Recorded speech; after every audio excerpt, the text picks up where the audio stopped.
This is way better than we expected as the Jays come back and win the second spring training game. But what's more important is what we saw from both Orelvis Martinez, Jake Bloss, most importantly, Alan Roden put on an absolute clinic. And as the season approaches, the Jays are going to be forced into very, very difficult decisions as it continues to be a very interesting spring training run. Before we get into that, folks, reminder, hit that subscribe button. If you're part of the 71% and aren't subscribed to the channel, it is the place to be for daily Jays content. Your guys' support has been absolutely fantastic. Thank you guys. And going to keep pumping out videos every single day, multiple videos a day. So make sure to hit the subscribe button. Ladies and gentlemen, first of all, that was an insanely long spring training game. The Jays come back, a crazy ninth inning, all these different things.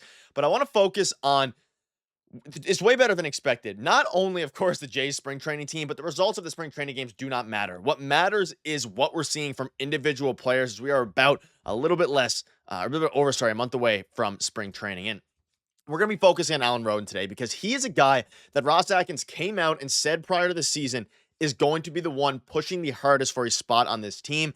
See here from Josh Goldberg, not exactly breaking news, but Alan Roden's offensive game looks very ready for MLB pitching. Could see that swing producing a lot of doubles. And there's a bunch of different things to go over within this game, right? There's a ton of different things. Even Jake Bloss, absolutely shocking everyone here. But I want to start with the hitting tonight. And again, the Red Sox, they played a very solid game. It is what it is. I want to focus on the hitters, Orelvis Martinez and Alan Roden.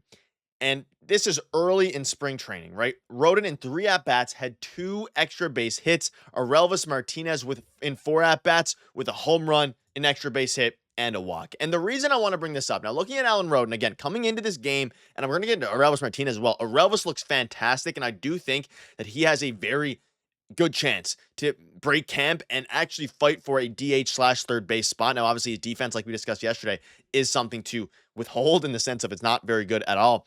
But Alan Roden tonight played fantastic defense. I have a highlight to show you in a minute, but also 2 extra base hits and one of them against Garrett Crochet, lefty. He, from the left-handed side, he has such a compact swing, and we've seen his stats. He's been very good, right? Very good in AAA, very solid in AA, all these things. And last year, he's almost a Spencer Horwitz type player in the way of, again, they both hit from the left side. I'm not saying their hitting profiles are the same, but they're both, 24, mid-20s of age, kind of 4A guys for a little bit. And now I'm hoping Alan Roden will finally have a chance to break the big league club and show what he can do because he's a very, responsible outfielder, very solid one. But man, can he swing the bat, and 2 extra base hits tonight.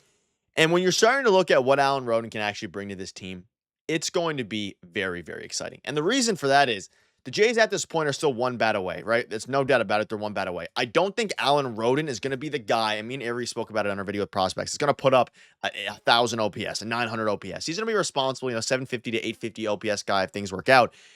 But it's everything that he can do, the package of his play. He had 2 doubles, a highlight catch, a big day for Alan Roden fans. And I want to bring up the highlight catch in question here because it was a very impressive one. So feel free to look here and have a look at his catch. Now, again, in this game, he played outfield, very solid catch, and he played left field. He's going to continue to be a very biggest piece, and it's better. He's playing better than I initially thought he was going to because coming into the spring training, yesterday, I'm thinking to myself, what are the biggest storylines? Alan Roden, Orelvis Martinez, and some of the starting pitchers, because those are the 2 guys that have the most likelihood of actually breaking the roster. And I saw this tweet and I found it very interesting because as you start to look at the 1 through 9 for this team, right?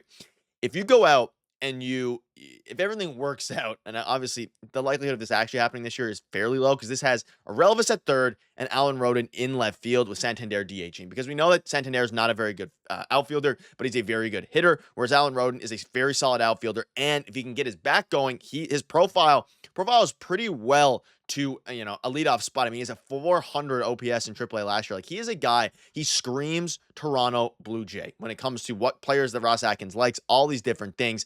And regarding Orelvis Martinez, he is crushing the ball. And let me know down below your thoughts on Alan Roden. Do you think he's going to be able to break camp with the Jays? Buck Martinez came out yesterday and said, hey, probably won't. But he's going to have to force the hand of Ross Atkins eventually, because I think if he's going to continue to hit this well over spring training, I mean, guys like Davis Schneider, obviously some of the other, Will Wagner, I think has his job pretty safe here, but even Davis Schneider's been playing all around, the board.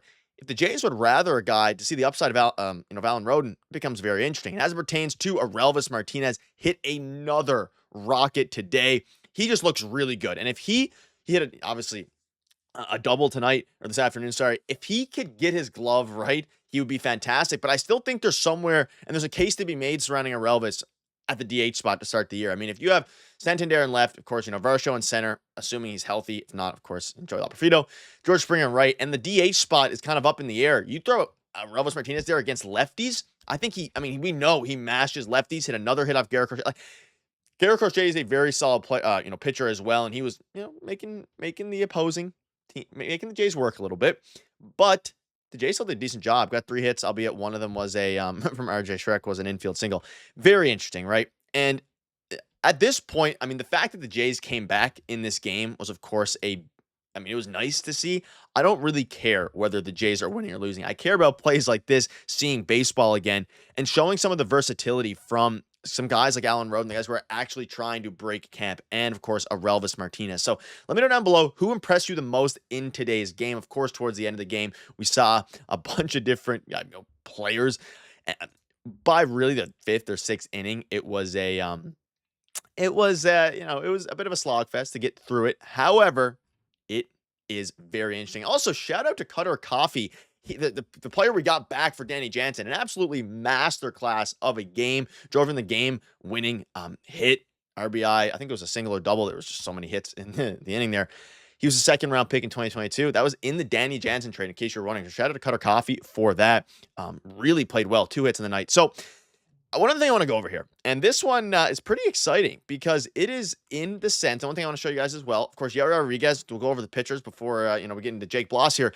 Yari Rodriguez struggled a little bit. I'm very curious to see. They were kind of stretching him out as a starter, and I think the reason for that is because he is absolutely at this point the 6th starter. If anyone goes down with an injury, they're stretching him out. He looked a little bit rough. Now Jake Bloss went 1 2/3 innings and gave up 2 runs. Right. And Ryan Jennings as well, a guy that Avery on the video a couple days ago, he looked really good. He obviously got 2 strikeouts in 2 innings pitched. Like, there's a lot of storylines here surrounding the pitchers, but I want to focus in on Jake Bloss. Now, he gave up a couple runs, command a little bit of an issue.